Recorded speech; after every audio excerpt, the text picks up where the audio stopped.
আপনি যখন এমপি নির্বাচনটা আগে করে ফেলবেন তখন সে এমপি 300 এমপি হয়ে গেল। বাংলাদেশে কিন্তু 300 ভাগে ভাগ হয়ে গেল।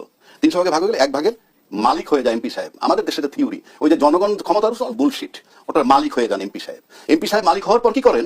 ইউনিয়ন চেয়ারম্যানে কে দাঁড়াবে সে ডিসাইড করে, উপজেলা চেয়ারম্যানে কে দাঁড়াবে সে ডিসাইড করে, এবং তারা যখন সিদ্ধান্ত নেয় তখন বিকল্প আর কেউ দাঁড়ানোর সুযোগ নাই। তখন কি হয়? ইউনিয়ন চেয়ারম্যান, উপজেলা চেয়ারম্যান এবং এমপি তিনজন একত্র হয়ে তাদের সিদ্ধান্ত চূড়ান্ত হয়, প্রশাসন হয়ে যায় তিনজনের কাছে নিরুপায়, এবং সেটা এক ধরনের সাংবিধানিক মব জাস্টিস যাকে বলে, সেটা চলে আসছে দীর্ঘ 53 বছর যাবত। আর যদি আপনি স্থানীয় নির্বাচনটা আগে করেন তাহলে 2টা 3টা 4টা প্রার্থী হতে পারে, তার মধ্যে সবচেয়ে যে পপুলার তিনি হবেন। আবার যদি উপজেলা চেয়ারম্যান করেন, যিনি পপুলার তিনি হবেন, তারপরে যিনি এমপি হবেন, তখন এটা সমন্বয় খুব কঠিন। যার জন্য আগে এমপি নির্বাচনটা দরকার। তারাই চাবে যারা মনে করে আমরা এই সংবিধান মোতাবেক স্বৈরাচারের মতো দেশ শাসন করবো। তা নাহলে আপনার সমস্যাটা কোথায়? ইউনিয়ন মানে মুরগি আগে না ডিম আসলে আগে, এই যে বিতর্ক হোক না ইউনিয়ন চেয়ারম্যান নির্বাচন, এই একটা জায়গায় তো একমত হতে পারছে না।